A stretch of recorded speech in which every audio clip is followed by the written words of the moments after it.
भारत के tax system पर अब भी गुस्से में है डोनाल्ड ट्रंप। कहा, सत्ता में आया तो कुछ बड़े फैसले लूंगा। हर देश का अपना टैक्स सिस्टम होता है जिसका आधार उस देश की आर्थिक व्यवस्था, आयात निर्यात और दूसरी तमाम चीजें होती हैं। सकल घरेलू उत्पाद यानी जीडीपी भी इसमें अहम रोल अदा करती है। भारत का भी अपना टैक्स सिस्टम है जिसके हिसाब से घरेलू बाजार के साथ साथ विदेशी बाजार में व्यापार और लेन देन होता है। और इसी को लेकर अमेरिकी राष्ट्रपति डोनाल्ड ट्रंप खफा हैं। उन्हें भारत का टैक्स सिस्टम पसंद नहीं है। उन्होंने इसे बदलने की जरूरत बताया और ये भी धमकी दी कि अगर मैं सत्ता में आया तो मैं भी भारत पर उतना ही टैक्स लगाऊंगा। ट्रंप ने एक बार फिर कुछ अमेरिकी उत्पादों, खासकर हार्ले डेविडसन मोटरसाइकिल पर भारत में उच्च करों का मुद्दा उठाया और सत्ता में वापस आने पर भारत पर उतना ही टैक्स लगाने की धमकी भी दी। डोनाल्ड ट्रंप ने कहा कि मैं बस ये चाहता हूं कि अगर भारत हम पर कर लगा रहा है तो हम भी उन पर टैक्स लगाएं। उन्होंने भारत के साथ साथ ब्राजील के टैक्स सिस्टम पर भी सवाल उठाए। अमेरिकी राष्ट्रपति के रूप में अपने कार्यकाल में ट्रंप ने भारत को कर लगाने वाला महाराजा बताया था। Harley Davidson in Wisconsin, right? Great. So when they send a motorcycle to India, as an example, they have to pay 100% tax. 100%. Now, the Prime Minister, who I think is a fantastic man, called me the other day. He said, we are lowering it to 50%. I said, okay, but so far we're getting nothing. So we get nothing, he gets 50, and they think we're doing, like they're doing us a favor. That's not a favor.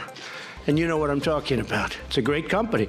When I spoke with your chairman or the president of Harley, they weren't even asking for it because they've been ripped off with trade so long that they were surprised that I brought it up. I'm the one that's pushing it more than they are. Donald Trump ने आरोप लगाया था कि भारत ने America को अपने बाजारों तक न्याय संगत और उचित पहुंच नहीं दी है।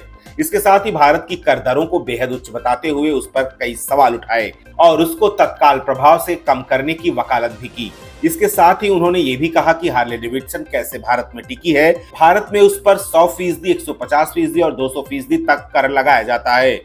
आपको बता दें कि ट्रंप ने 2024 में होने वाले राष्ट्रपति पद के चुनाव लड़ने की इच्छा जाहिर की है।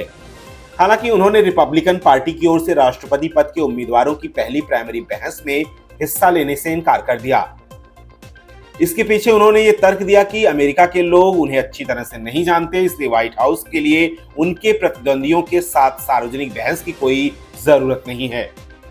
सोशल मीडिया प्लेटफॉर्म एक्स पर एक पोस्ट शेयर करते हुए उन्होंने उस पोल का जिक्र किया जिसमें वो रिपब्लिकन पार्टी से काफी आगे हैं।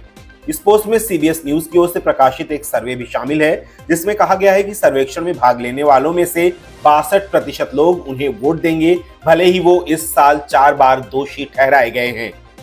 उनके खिलाफ लगे आरोपों में 2020 के चुनाव को पलटने और जो बाइडेन से हार के बावजूद सत्ता में बने रहने की प्लानिंग करके अमेरिकी डेमोक्रेसी को नष्ट करने की कोशिश करने का आरोप भी शामिल है। अमेरिकी मीडिया में ट्रंप को लेकर ये खबर है कि राष्ट्रपति बनने के बाद वो दूसरे देशों के साथ नफा और नुकसान की बात करेंगे, ना कि अमेरिकी नागरिकों की। इस बात को लेकर आने वाले चुनाव में ध्यान रखना होगा। ट्रंप ने धमकी दी है कि अगर सत्ता में आया तो मैं भी भारत पर उतना ही टैक्स लगाऊंगा। क्या बाइडेन 2024 में चुनाव जीत सकते हैं? अमेरिका में आने वाले चुनाव के बारे में आप क्या राय रखते हैं? In order to make America great and glorious again, I am tonight announcing my candidacy for President of the United States.